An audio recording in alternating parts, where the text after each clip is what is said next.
The glass slipped from Kallie Reed's hand, shattering across the polished bar top and spraying tequila in every direction, including onto the dark suit of the man who just walked through the door.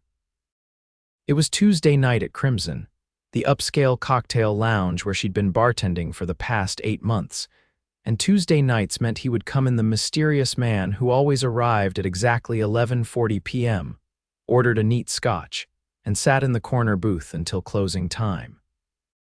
"I'm so sorry." Kallie grabbed a rag and rushed around the bar, dabbing at the stranger's jacket.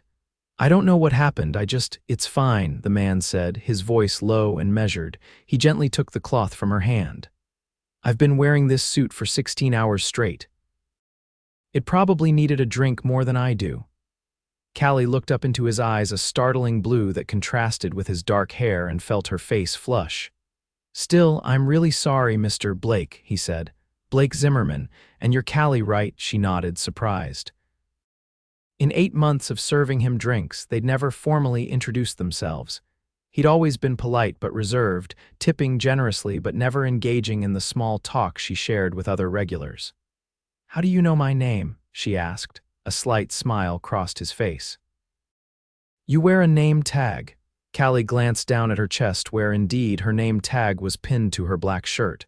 "Right, of course." She felt like an idiot. "Your usual, on the house, obviously." "Thank you," he said, removing his jacket and loosening his tie as he made his way to his regular corner booth. Kallie returned to the bar, acutely aware of his eyes following her. She prepared his drink, Macallan 18, neat, and brought it to his table.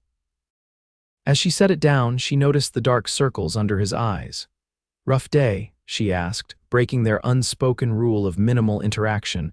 Blake sighed, running a hand through his dark hair. "You could say that. 16-hour international conference calls tend to drain the life out of you." "Sounds important," Kallie said, genuinely curious about this man who'd been a fixture in her work life for months. "Just tedious," he replied, taking a sip of his scotch. "But your bar always helps me decompress. It's the only place in the city where I can just be." Something in his tone made Kallie linger at his table instead of returning to the bar. "Well, we're quiet on Tuesdays. That's why I like this shift." Blake studied her for a moment. "You're in graduate school, right? I've seen you studying here sometimes before opening." Kallie was surprised again. "Yeah, architecture. My final thesis project is due in a few months." "That explains the building models and blueprint sketches," he said with a nod. "Ambitious field," says the man taking international calls for 16 hours, she countered with a smile. The corner of his mouth turned up. "Touché." The sound of breaking glass from the bar caught Kallie's attention. "I should get back. My coworker Mike is great, but he's a disaster with the glassware." Blake nodded, and for the first time in 8 months, she saw regret in his eyes as she walked away. The rest of the evening passed with unusual energy. Every time Kallie glanced toward Blake's corner, he was watching her. Not in a creepy way, but with genuine interest.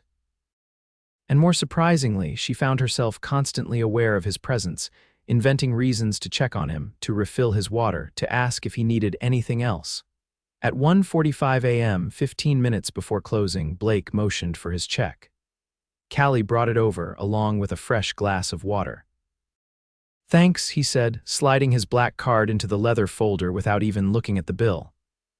"I have an early meeting tomorrow, of course." Kallie hesitated. "See you next Tuesday, then." Blake looked up at her, holding her gaze longer than he ever had before. "Actually, I was wondering if you might like to get coffee sometime, when you're not working." The question caught her off guard. 8 months of professional distance, suddenly bridged with a coffee invitation. Kallie found herself nodding before she even processed the question. "I'd like that," she said, surprised at how much she meant it. Blake smiled, a real smile that transformed his serious face. "How about Thursday? There's a place called Criterion on 9th that has decent espresso. Thursday works. I have class until 2, so 3 o'clock, perfect." Blake stood up, gathering his jacket. He was taller than Kallie had realized, his shoulders broader outside the confines of the booth. "I'll see you then, Kallie Reed." As he walked out, Kallie felt an unexpected flutter of excitement. She'd just made a coffee date with her Tuesday night regular, a man she knew virtually nothing about, except that he drank expensive scotch, worked long hours, and had the most intensely blue eyes she'd ever seen. "Who was that?" Mike asked, wiping down the bar. "I've seen him in here before, right?" "Just a regular," Kallie said, trying to sound casual as she processed Blake's bill. She glanced at the receipt and froze. He tipped her $200 on a $45 tab, just a regular who tips more than 400%, Mike whistled, peering over her shoulder. "What exactly are you serving him, Kallie?" She rolled her eyes at him. "Scotch and silence, which is apparently worth a premium in this city." Thursday afternoon arrived with unexpected nervousness. Kallie changed outfits 3 times before settling on jeans and a simple blue sweater that her roommate once said matched her eyes. She arrived at Criterion Cafe at 3:05, scanning the crowded space for Blake. He was already there, sitting at a small table by the window, dressed more casually than she'd ever seen him, in dark jeans and a gray Henley that emphasized his athletic build. When he spotted her, he stood up, that same transformative smile crossing his face. "I wasn't sure if you'd come," he said as she approached. "Why wouldn't I?" Blake shrugged. "People make polite agreements all the time, especially with customers." "Is that what you are, a customer?" Kallie asked, sliding into the chair he'd pulled out for her. "I'd prefer to be Blake today, if that's all right with you." Kallie smiled. "I think I can manage that." They ordered coffee, a simple Americano for him, a caramel latte for her, and fell into surprisingly easy conversation.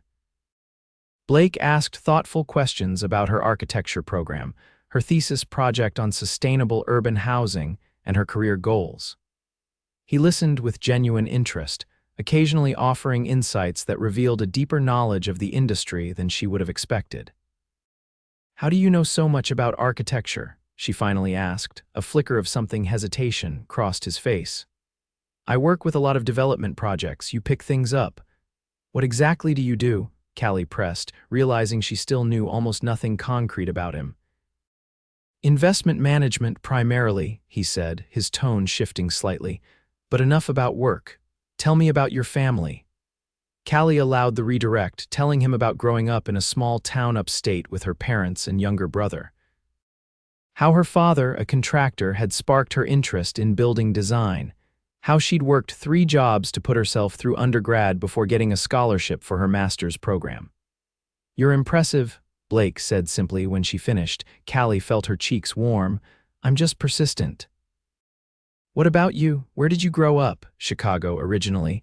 My father was in finance, my mother taught classical piano, very conventional upbringing." He smiled, but Kallie sensed there was more to the story. "I moved to New York after college and never left." "And now you work in investment management and take 16-hour conference calls," Kallie prompted. Blake's eyes crinkled at the corners.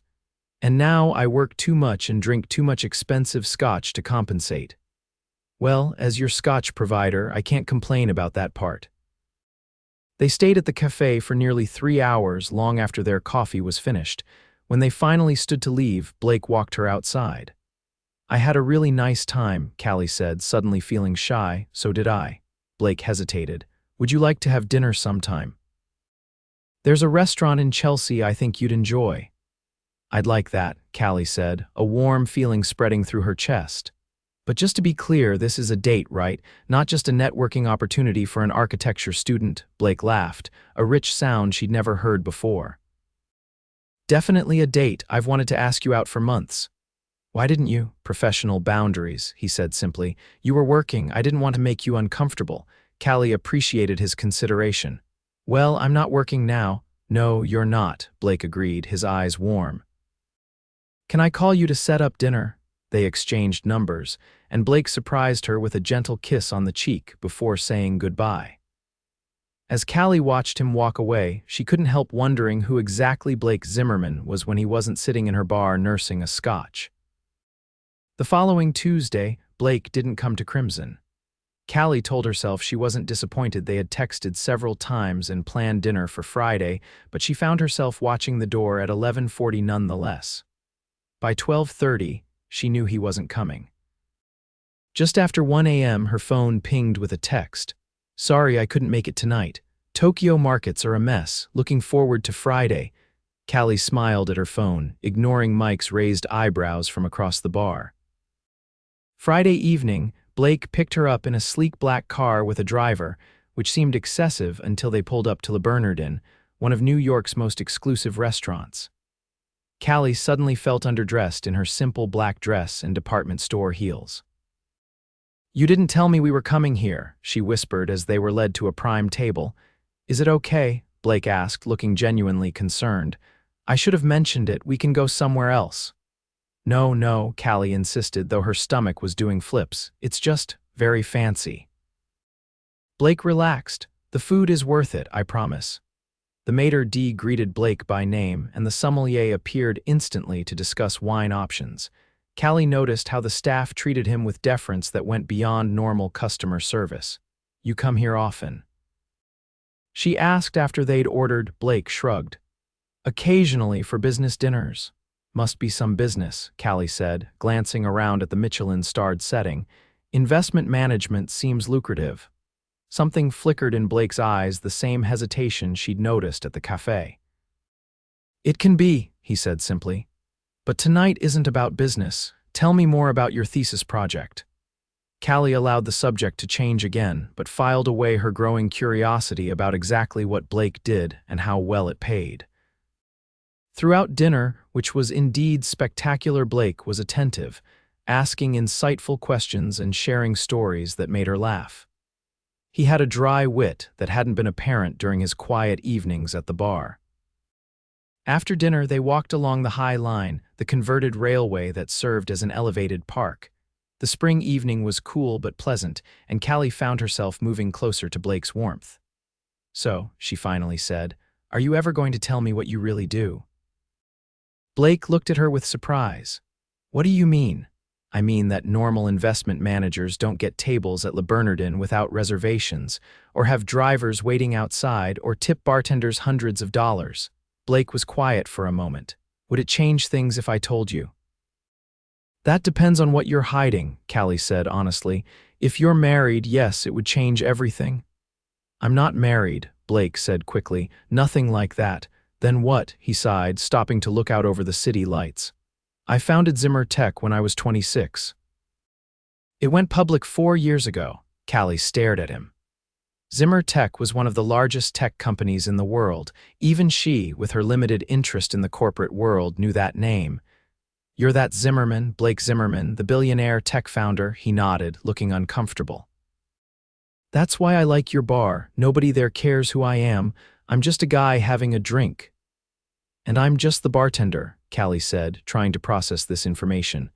Blake Zimmerman was on magazine covers. His company made the software that powered half the devices in America.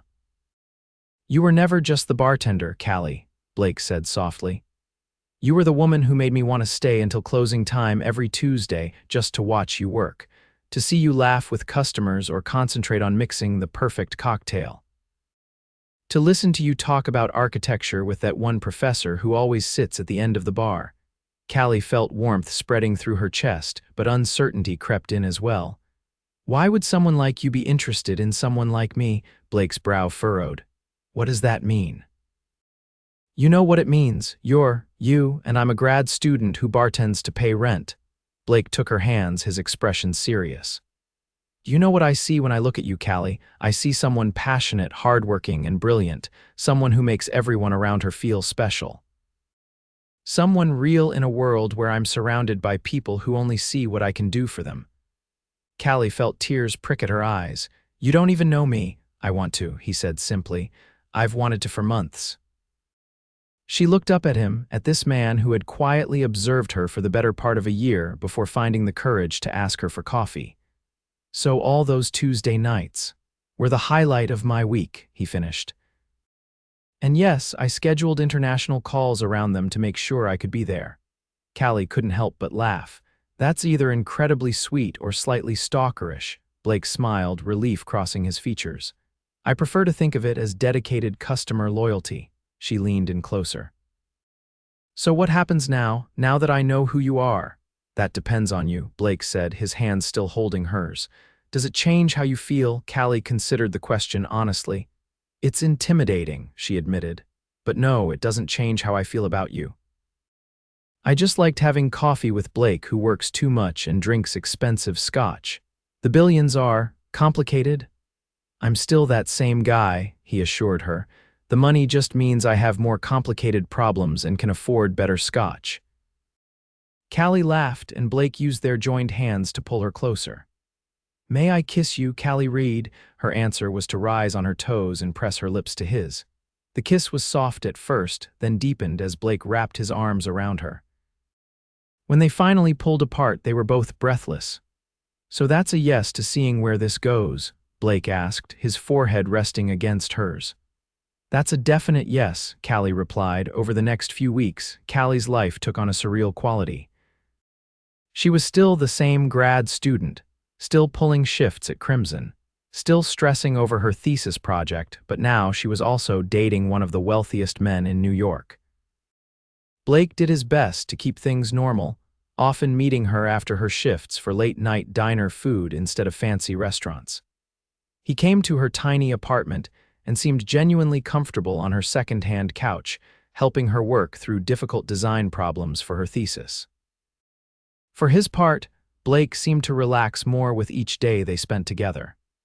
He confessed that most of his social interactions were performative charity galas, investor meetings, industry events where everyone wanted something from him. With you, I get to just be a person, he told her one evening as they sat on her fire escape, sharing Thai takeout.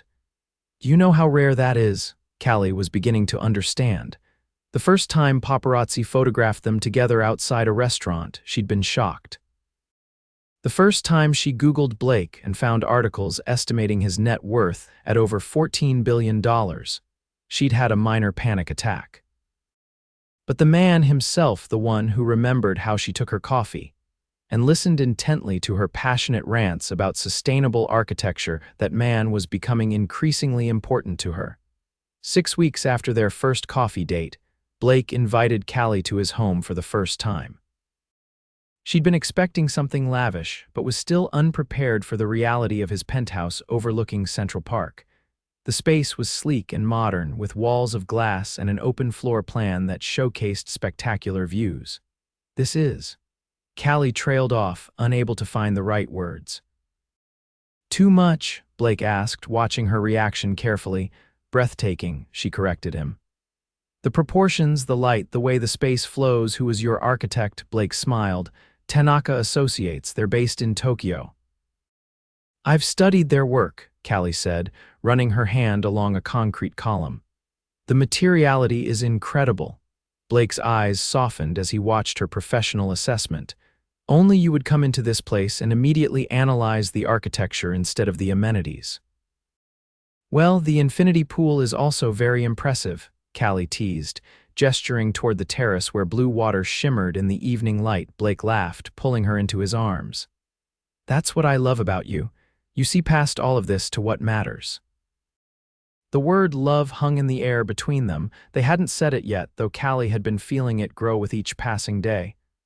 What matters is you, she said softly, meeting his gaze. Not any of this. Blake's expression grew serious. I love you, Kallie.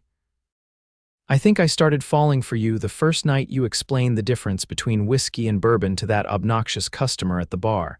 Kallie laughed, even as tears welled in her eyes. You remember that? I remember everything about you, Blake said. The way you twist your hair when you're concentrating, how you always taste the drinks you make before serving them, the little dance you do when you think no one's watching. Kallie felt her heart expand. I love you too, she whispered, even though you overtip and secretly run a tech empire. Blake's answering kiss was deep and passionate, and soon they were stumbling toward his bedroom, clothing being discarded along the way. Their lovemaking was tender and intense, and afterward, as they lay tangled together in his enormous bed, Kallie felt a sense of rightness she'd never experienced before. Move in with me, Blake murmured against her hair. Kallie propped herself up on one elbow to look at him. What? Move in with me, he repeated, his eyes serious. I know it's fast, but I've never been more certain of anything. Blake, Kallie hesitated, I love you, but there's so much to consider. My schoolwork, my job, you could finish your thesis here, he said. I have plenty of space for a work area, and if you want to keep bartending at Crimson, that's fine too. It's not just practical considerations, Kallie said carefully. I need to make it on my own to finish what I started, and your world, it's complicated. Blake nodded, understanding in his eyes. Too complicated? No, Kallie said firmly. Just different from what I'm used to. I need to find my footing in it gradually. So that's a not yet, Blake asked, hope evident in his voice. Kallie smiled. That's a not yet. But a very promising not yet. Blake pulled her back into his arms. I can work with that. As spring turned to summer, Kallie and Blake settled into a relationship that balanced their very different worlds. Blake came to her thesis presentations, sitting quietly in the back and beaming with pride as her professors praised her innovative designs. Kallie accompanied Blake to a few carefully selected events, learning to navigate the scrutiny that came with dating one of New York's most eligible bachelors. There were challenges. Some of Blake's wealthy friends clearly thought Kallie was a gold digger. Some of Kallie's classmates treated her differently once they learned who she was dating. But the core of their relationship, the connection they'd begun building during those late nights at Crimson, remained solid. In July, Kallie received the news that her thesis had won the department's annual Design Excellence Award, which came with a grant to develop her concept further. Blake took her to dinner to celebrate, back to Le Bernardin where they'd had their first formal date. I have something for you, he said after they'd ordered champagne. Blake, you didn't need to get me anything, Kallie protested. The dinner is celebration enough. It's not exactly a gift, he said mysteriously, sliding a folder across the table. More of an opportunity. Curious, Kallie opened the folder to find renderings of a large-scale development project. As she flipped through the pages, she recognized elements of her thesis design incorporated into the plans. What is this? She asked, looking up at Blake in confusion. Zimmer Tech is building a new innovation campus in Brooklyn, he explained. Affordable housing is part of the community benefits package. The development team saw your thesis presentation and wants to bring you on as a design consultant for that component. Kallie stared at him. You did this? Blake shook his head firmly. I didn't. My head of development went to your thesis exhibition. I specifically told him you were off limits for special treatment. He came to me afterward and said your work was exactly what they'd been looking for. This is legitimate, Kallie. It's your talent, not your connection to me. Kallie studied his face, seeing only sincerity. This would be my first real professional project, if you want it, Blake said. No pressure, you could take other offers. Are there other offers? Kallie asked, a smile starting to form. Blake grinned. Apparently, several firms requested your contact information after the exhibition. I might have heard something about that. Kallie laughed, overwhelmed with happiness. This is really happening, isn't it? My career, us, everything. It really is, Blake confirmed, reaching across the table to take her hand. You're extraordinary, Kallie Reed. I knew it the first time I saw you expertly handle that drunk banker who was bothering the other customers. You mean when I cut him off and called him a cab? While also making him feel like it was his idea to leave, Blake nodded. That's when I started coming back every Tuesday. Kallie squeezed his hand, and here I thought it was for the scotch. The scotch was good, Blake admitted, but you were the reason I kept coming back. After dinner, they walked along the river, Kallie still processing the opportunity she'd been given. As they reached a quiet spot overlooking the water, Blake suddenly stopped.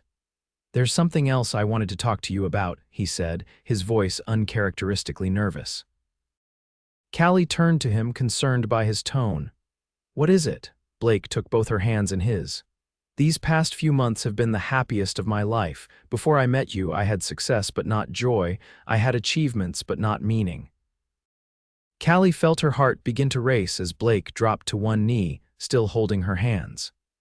Kallie Reed, you walked into my life serving scotch and asking about my day, and somehow you became the center of my world. He released one of her hands to reach into his pocket, pulling out a small velvet box. I love your brilliance, your compassion, your determination, and the way you still cut me off after 3 drinks even though I have a driver. Kallie laughed through the tears that had started to form. I want to build a life with you, Blake continued, opening the box to reveal a stunning but tastefully sized diamond ring. Not because of who I am or who you are, but because of who we are together.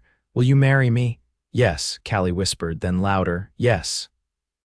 Blake slipped the ring onto her finger, then stood to pull her into a kiss that held all the promise of their future together. 1 year later, Kallie stood in the kitchen of their new Brooklyn brownstone, reviewing blueprints for the now under-construction Zimmer Tech campus housing. Her role had expanded from consultant to lead designer for the affordable housing component, launching her career in exactly the direction she'd hoped. Blake came up behind her, wrapping his arms around her waist and resting his chin on her shoulder to look at the plans. "Those look great," he said, pressing a kiss to her neck. "The sustainability features are impressive. They're going to be beautiful homes," Kallie agreed, leaning back into his embrace. "Homes people can actually afford even in this neighborhood." "Speaking of this neighborhood," Blake said, "I ran into Mike from Crimson today. He said they miss you behind the bar." Kallie smiled. She'd quit bartending 6 months ago to focus on her design career, though she occasionally stopped by Crimson for a drink with her former coworkers. "I miss it sometimes," she admitted. "The energy, the people, but I love what I'm doing now." "We could always go back for a visit," Blake suggested. Tuesday night, for old time's sake. Kallie turned in his arms to face him. "You just want to sit in your corner booth and make eyes at me across the bar." "Can you blame me?" Blake grinned. "It worked out pretty well the first time." "It did," Kallie agreed, rising on her toes to kiss him. Who would have thought that the quiet Tuesday regular would turn out to be a billionaire tech genius who'd propose within a year? And who would have thought that the brilliant bartender would turn out to be an award-winning architect who'd actually say yes? Blake countered. Kallie looked around their home, comfortable but not ostentatious, a perfect blend of their tastes, and felt overwhelming gratitude for the life they were building together. "I'm glad you overtipped," she said with a teasing smile. Blake laughed. "I'm glad you finally asked my name." "I'm glad you came in late on Tuesdays," Kallie said softly. "I'm glad you worked nights," Blake replied, pulling her closer. As their lips met in a tender kiss, Kallie knew that whatever the future held, career challenges, public scrutiny, the ups and downs of any relationship, they would face it together, just as they had from that very first shattered glass at Crimson's bar.